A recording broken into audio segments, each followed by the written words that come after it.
जय श्रीमन नारायण। आप सभी को मकर संक्रांति की बहुत बहुत शुभकामनाएं। मकर संक्रांति एक ऐसा पावन दिन है जब सूर्य भगवान धनु राशि से निकलकर मकर राशि में प्रवेश करते हैं। इसे उत्तरायण का प्रारंभ माना जाता है, अर्थात देवताओं का दिन प्रारंभ होता है।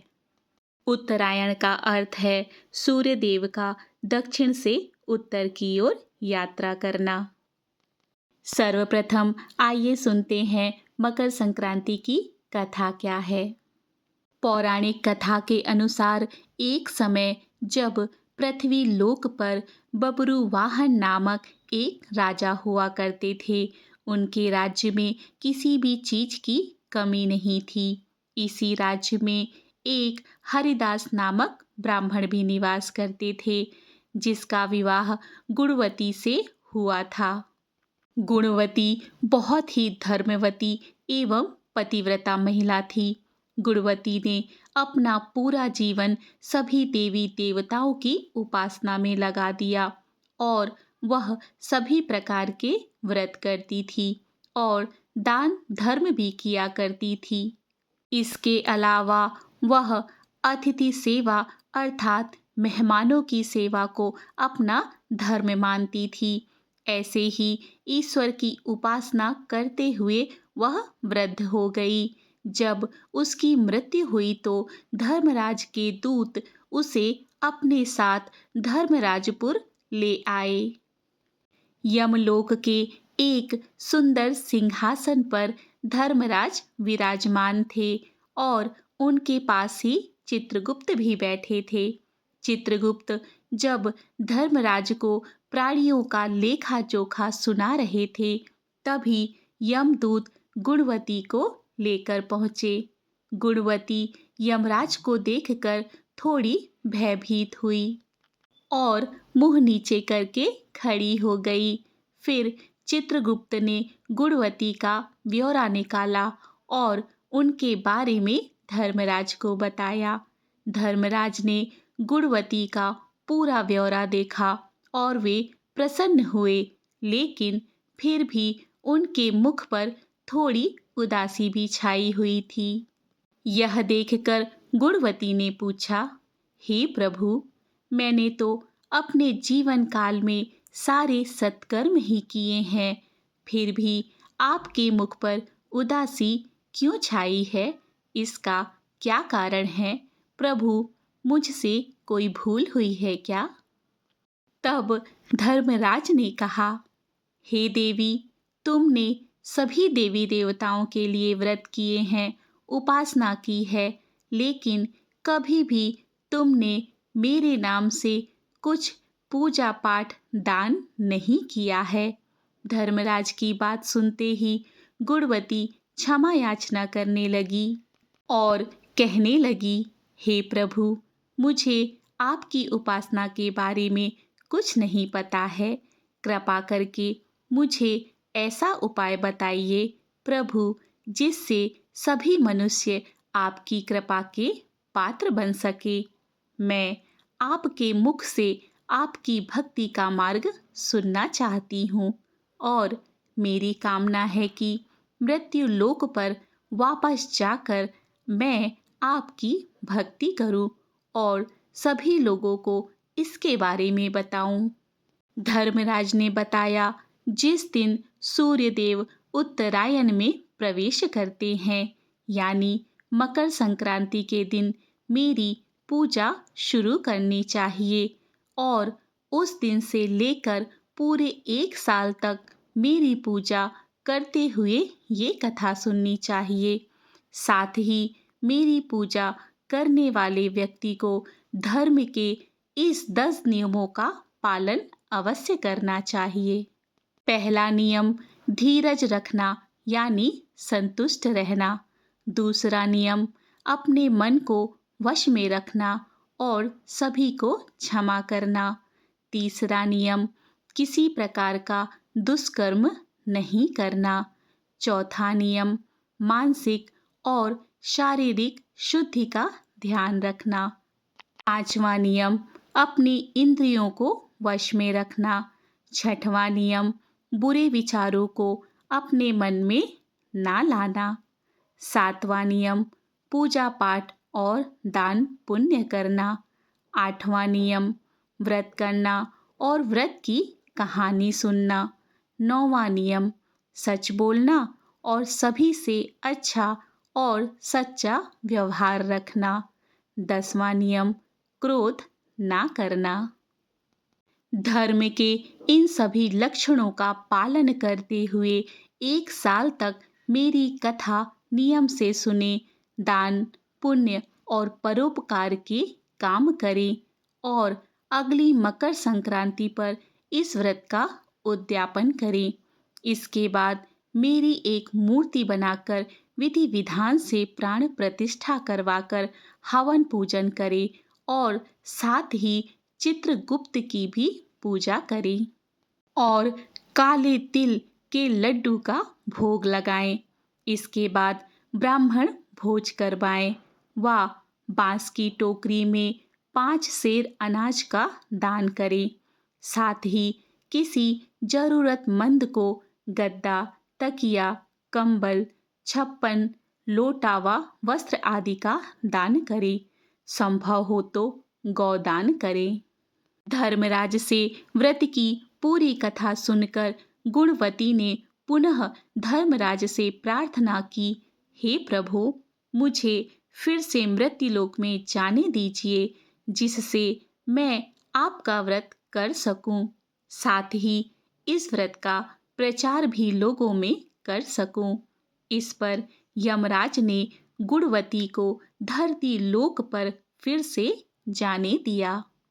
धरती पर वापस आकर गुणवती ने धर्मराज द्वारा बताए गए व्रत के बारे में अपने पतिदेव को बताया। मकर संक्रांति आते ही गुणवती और उसके पति ने ये व्रत शुरू कर दिया। इसी व्रत के प्रभाव से उन पर धर्मराज की कृपा हुई और उन्हें मोक्ष की प्राप्ति हुई। इति श्री मकर संक्रांति व्रत कथा। रामायण काल से भारतीय संस्कृति में दैनिक सूर्य पूजा का प्रचलन चला आ रहा है।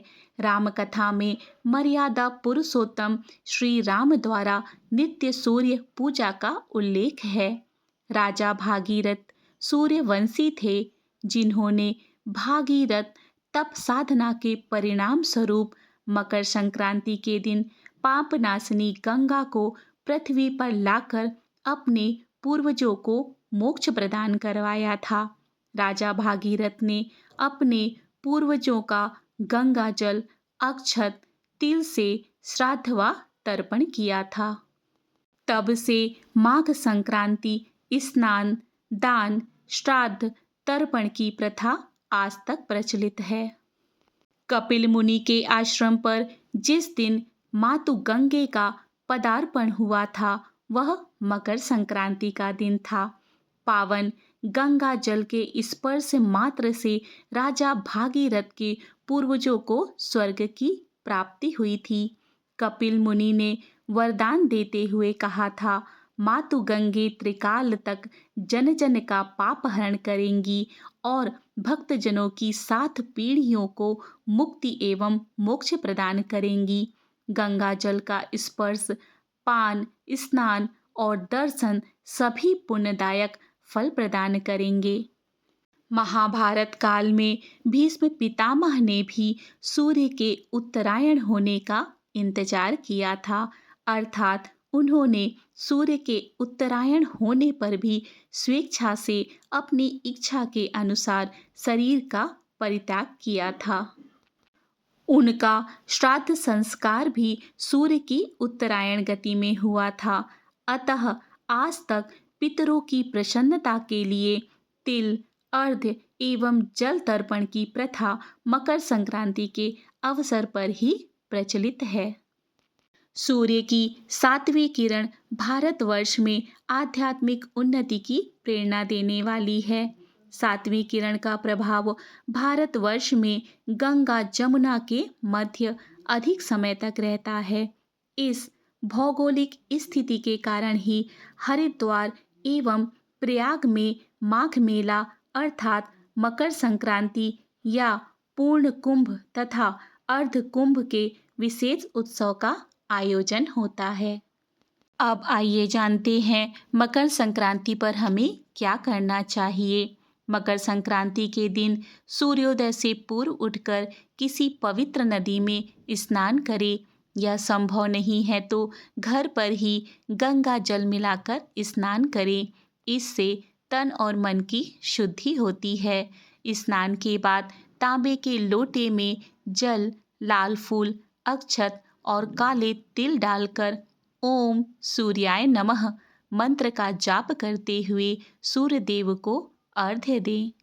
इस दिन तिल का सेवन और तिल के पानी से स्नान करना बहुत ही शुभ होता है। यह शनि दोषों को शांत करता है और जीवन में शुभता लाता है। उड़द की दाल और चावल की खिचड़ी बनाकर भगवान को भोग लगाएं और गरीबों में भी दान करें। खुद भी इसका सेवन करें। इस दिन गाय को हरा चारा व गुड़ तिल खिलाने से सौभाग्य बढ़ता है। मकर संक्रांति स्नान और दान का दिन होता है, अर्थात हमें मकर संक्रांति के दिन किन चीज़ों का दान करना चाहिए, आइए जानते हैं।